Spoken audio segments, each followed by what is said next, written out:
जब अंग्रेज आए और यहाँ उन्होंने देखा तो भारत के बारे में अध्ययन किया, अभ्यास किया, तो उन्होंने लिखा कि भारत तो दुनिया में सबसे बड़ा व्यापार करने वाला, उद्योग चलाने वाला देश है, और भारत के व्यापार और उद्योग की स्थिति का बखान करना हो तो एक ही आंकड़ा आपको देता हूँ। अंग्रेजों ने भारत के बारे में सर्वे किए, सर्वेक्षण किए और ये बताया कि दुनिया के बाज़ार में जो सामान बिक रहा है उसमें 33% सामान सिर्फ भारत का बना हुआ है। आज मैं आपको तुलना के लिए बात कह रहा हूं तो समझ में आ जाए, दुनिया के बाजार में इस समय 25% सामान चीन का बिकता है। दुनिया के बाजार में इस समय 25% सामान लगभग अमेरिका का बिकता है। अमेरिका एक देश है, चीन एक देश है, दोनों महाशक्तियां हैं। और आज से 175 साल पहले तक दुनिया के बाजार में 33% सामान अकेले भारत का बिकता था। और जिस समय हमारा व्यापार दुनिया में चलता था 33%, उस समय अमेरिका का माल पूरी दुनिया में 1% भी नहीं बिका करता था। तो अंदाजा लगा सकते हैं उद्योग कितने बड़े रहे होंगे, व्यापार कैसा होता होगा। और जब उद्योग और व्यापार इतना बड़ा था कि 33% हम निर्यात करते हैं, तो निर्यात तो वही देश किया करता है जिसके पास उत्पादन अधिक होता है। इसको एक सरल भाषा में मैं समझाना चाहता हूँ। हम हमारे घर में खीर बनाते हैं और पड़ोसी को खिलाते हैं। कब? जब अपना पेट भर चुका होता है तब। हमारे घरों में ऐसा नहीं होता कि पड़ोसी को खिलाने के लिए खीर बनाते हैं। खीर तो अपने खाने के लिए बनाई जाती है और वो ज़रूरत से ज़्यादा बन जाती है, हमारा पेट भर जाता है तो पड़ोसी को खिलाई जाती है। मतलब क्या है, किसी देश का निर्यात कब होता है? जब उस देश की ज़रूरतें पूरी हो जाएं, उसके बाद सामान बच जाए, तब निर्यात किया जाता है। इसका मतलब बहुत साफ है कि आज से 175 साल पहले तक हमारी ज़रूरतों का सारा सामान हम बनाते थे, बनने के बाद वो बच जाता होगा तो उसको दूसरे देशों में हम निर्यात कराते थे, और निर्यात 33% होता था पूरे दुनिया के बाजार का। इसका माने हम उत्पादन करते होंगे, कुछ माल बनाते होंगे। तो उत्पादन के आंकड़े हैं भारत के अंग्रेजों के दस्तावेजों पर से आधारित कि भारत का उत्पादन पूरी दुनिया में 43% होता था, पूरी दुनिया में। और इस समय अमेरिका, चीन और जापान तीनों को मिला दें तो तीनों का कुल उत्पादन पूरी दुनिया में 45% है। माने 3 देशों के बराबर का उत्पादन भारत में आज से 175 साल पहले तक था। दुनिया के विश्व के उत्पादन में 43% हम करते थे।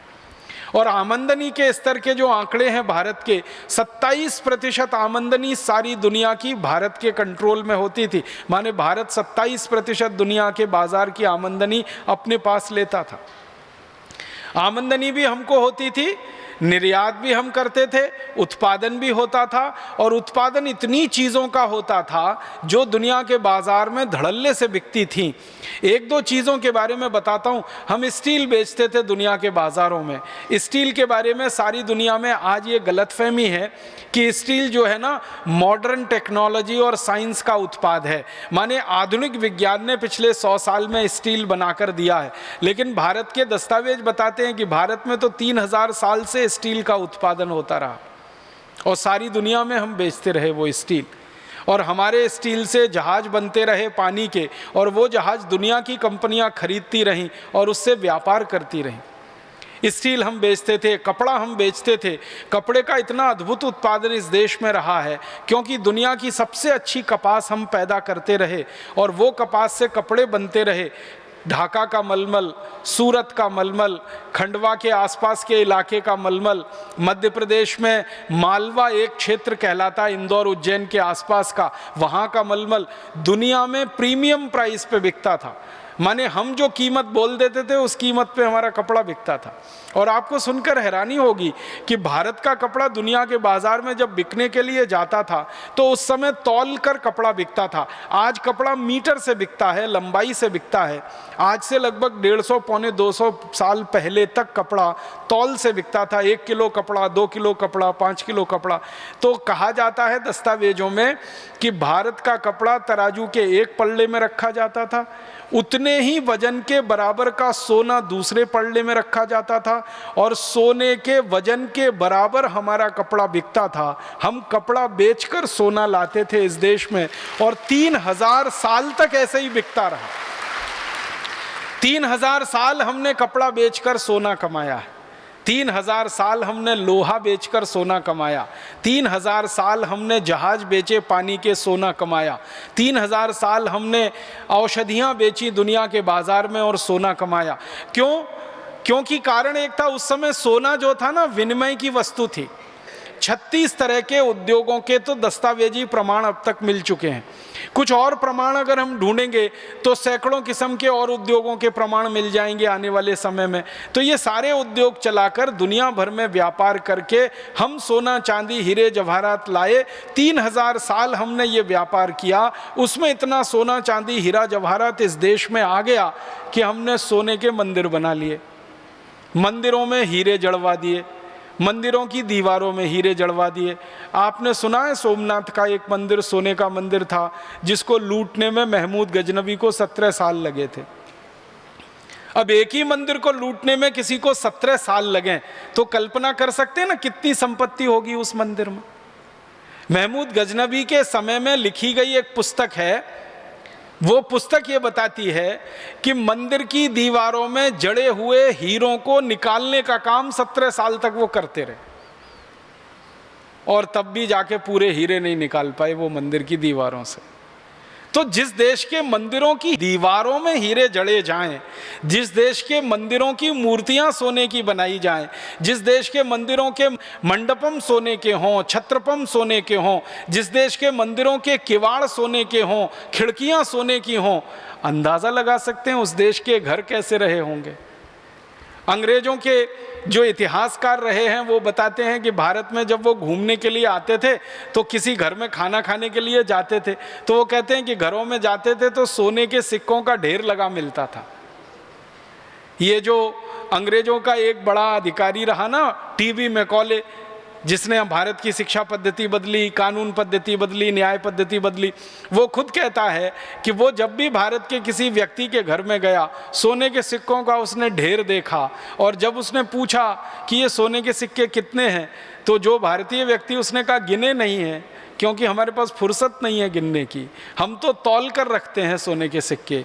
इसलिए सारी दुनिया की नज़रें भारत पर टिकी रहीं और इसलिए भारत के बारे में अंग्रेजों ने एक उपमा दी कि ये सोने की चिड़िया है, ये सोने की चिड़िया है। तो ये सोने की चिड़िया मतलब सोने से भरपूर, चांदी हीरे जवाहरात मोती माणिक से भरपूर देश रहा।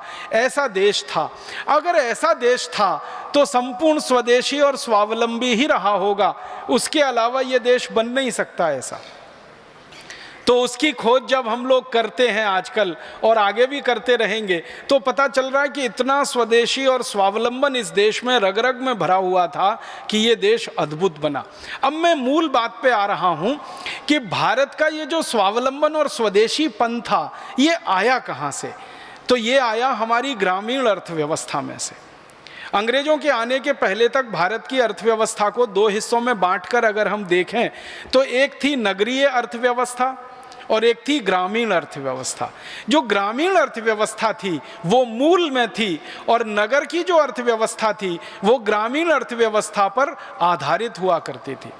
मतलब सीधे शब्दों में कहूं तो गांव हमारे संपूर्ण स्वावलंबी हुआ करते थे और नगर हमारे गांव के ऊपर निर्भर हुआ करते थे। मतलब सीधा सा ये है कि गांव में उत्पादन होता था और नगर में जाकर वो बिका करता था। गांव कैसे हुआ करते थे?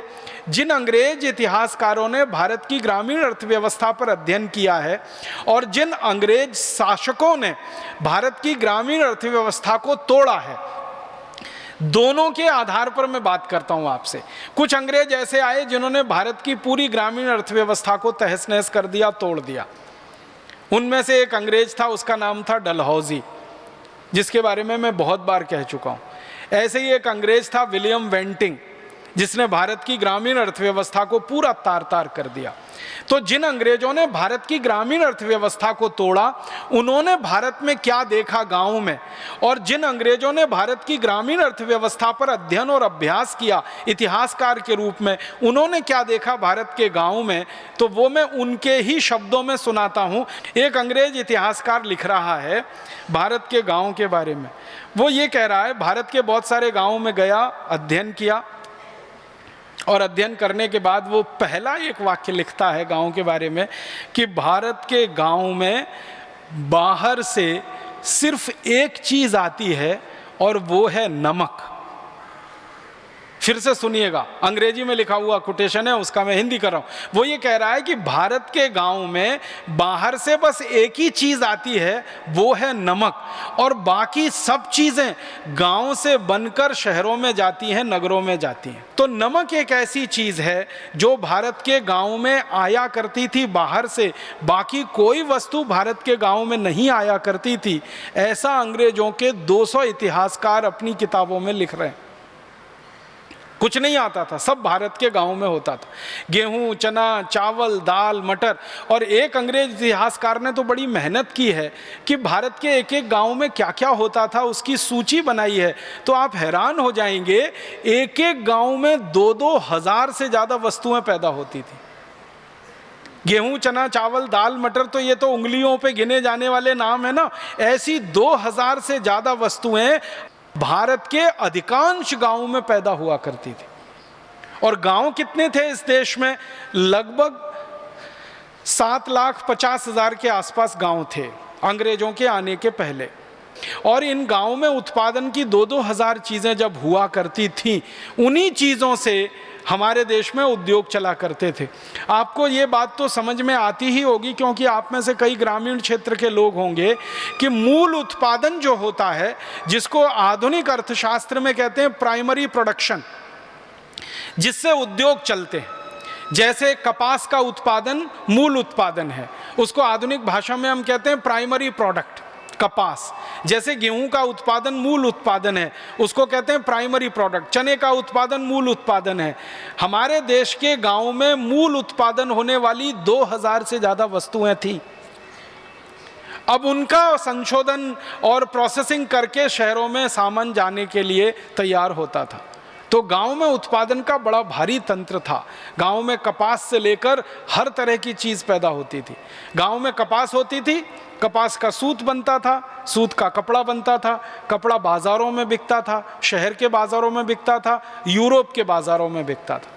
इसी तरह गांव में रेशम होती थी, रेशम के उत्पादन से सूत बनता था, उस सूत से रेशमी कपड़ा बनता था, वो रेशमी कपड़ा दुनिया भर के बाजारों में बिका करता था।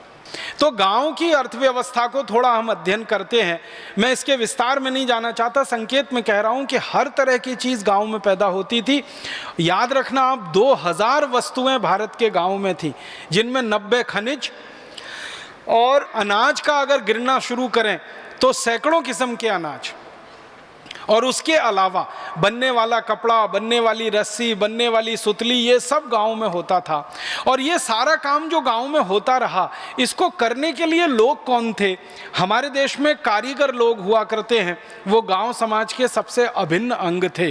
भारत की ग्रामीण अर्थव्यवस्था 150 साल पहले तक ऐसी थी कि 18 किस्म के कारीगर सभी गाँव में होते थे।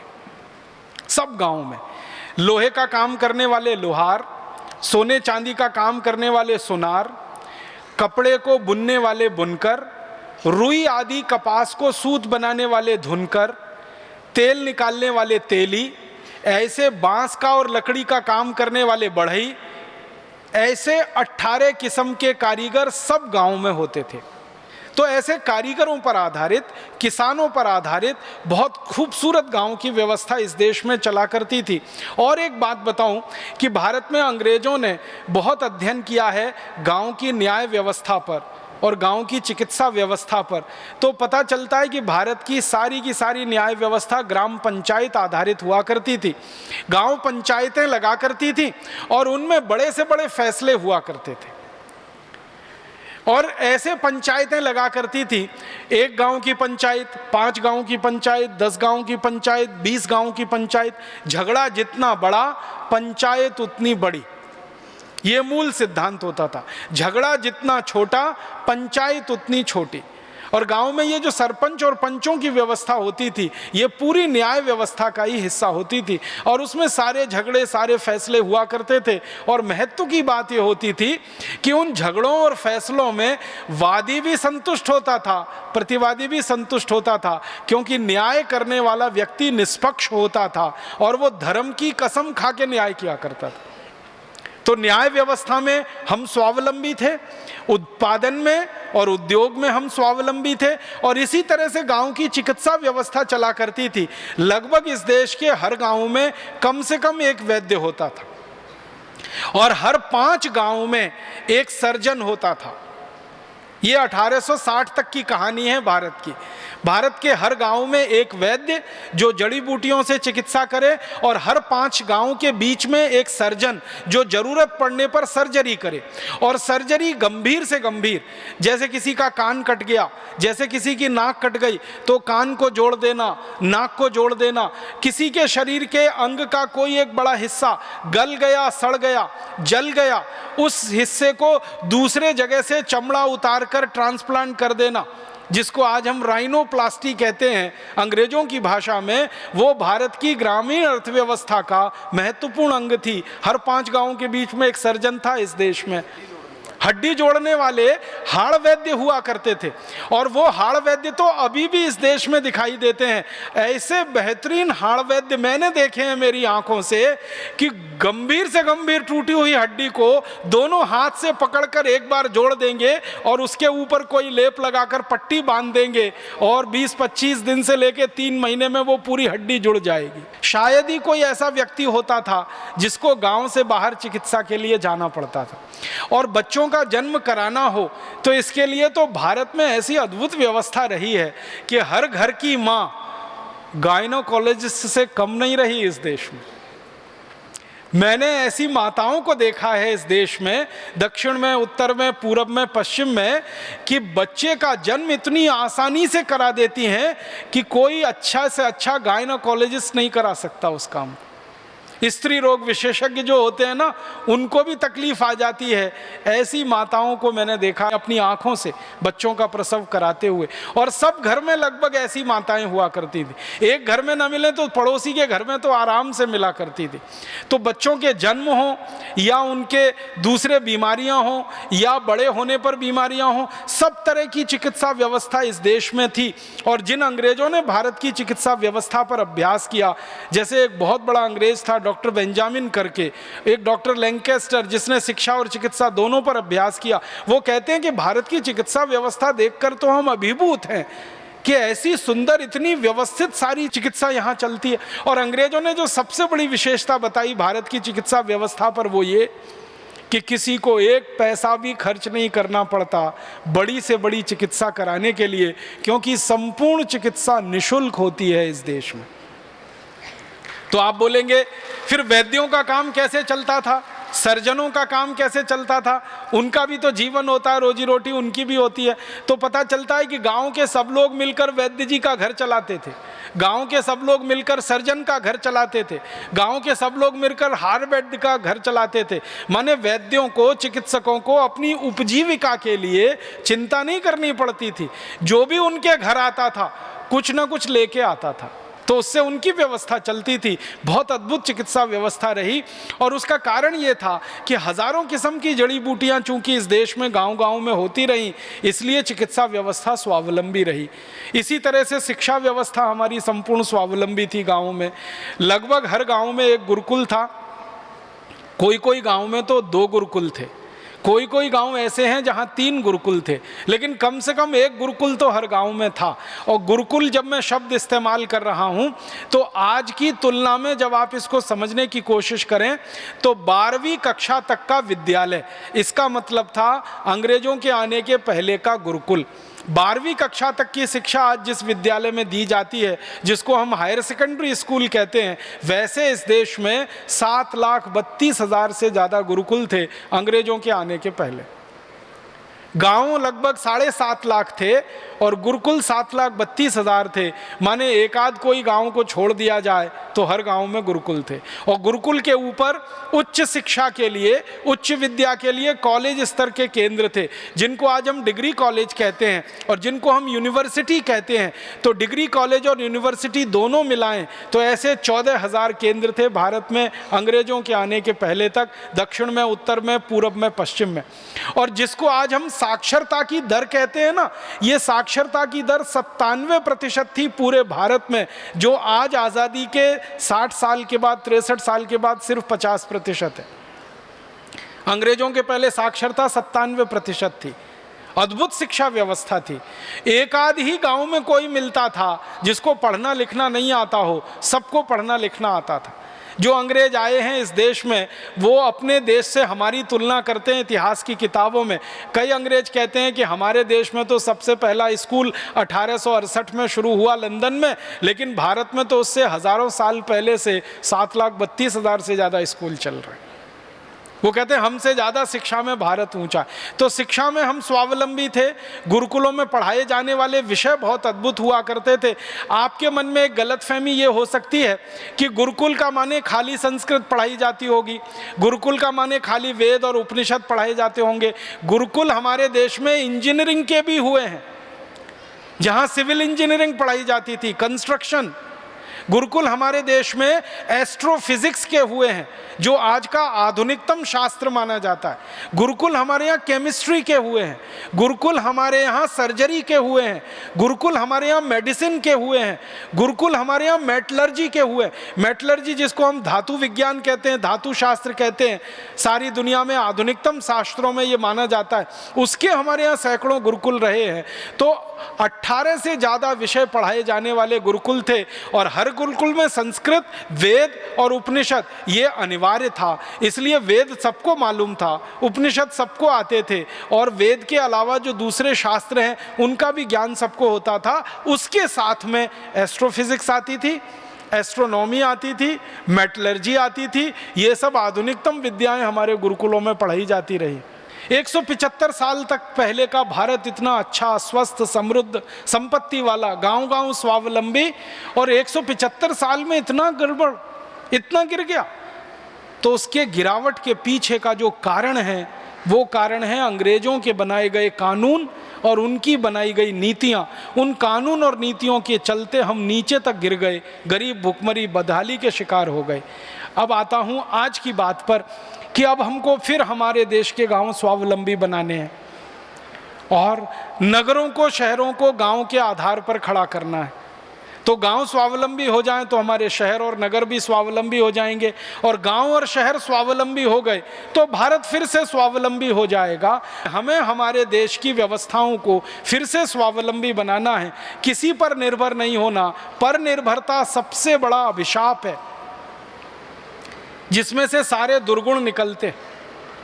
दुनिया के सारे समाजशास्त्री एक बात कहते हैं कि जिन देशों का स्वावलंबन चला जाता है उनकी आज़ादी कभी भी चली जाती है, और जिनकी आज़ादी चली जाती है उनका सब कुछ चला जाता है।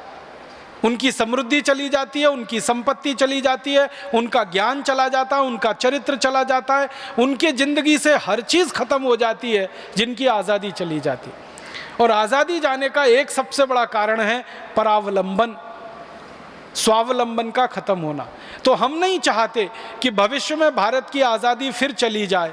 हम नहीं चाहते कि हम अभी भी परावलंबी होकर जिए। हमने 200-250 साल अंग्रेजों का परावलंबन झेला है, अब इसको ज़्यादा दिन झेलने की हमें ज़रूरत नहीं है और गरज नहीं है। अपने समाज को स्वावलंबी बनाना, अपने पैरों पे खड़ा करना। अब अपने समाज को स्वावलंबी भी बनाना, पैरों पे खड़ा करना, तो ये शुरुआत गाँव से ही होगी। क्योंकि अभी भी हमारे देश में आज़ादी के बाद 6,38,365 गांव हैं, तो गांव को ही पहले स्वावलंबी बनाना पड़ेगा। शहरों की संख्या तो 680 है और गांव 6,38,365 है। तो 6,38,365 की तुलना में 680 तो बहुत छोटी संख्या है। अगर आप निकालेंगे तो 1% से भी नीचे निकलती है। तो शहर तो स्वावलंबी हो ही जाएंगे क्योंकि बहुत थोड़े हैं। गांव को स्वावलंबी हम बना लें, ये हमें काम करना पड़ेगा। अब आप बोलेंगे जी गांव स्वावलंबी हो उसके लिए क्या करना पड़ेगा? तो सबसे पहला काम हमें जो करना पड़ेगा कि गांव जिन कानूनों के चलते परावलंबी हुए हैं उन कानूनों को जड़ मूल से खत्म करना पड़ेगा। और ज़्यादा कठोर शब्दों में कहूँ तो इन सब कानूनों को आग लगा देनी पड़ेगी जिन कानूनों ने हमारे गाँव को परावलंबी बनाया।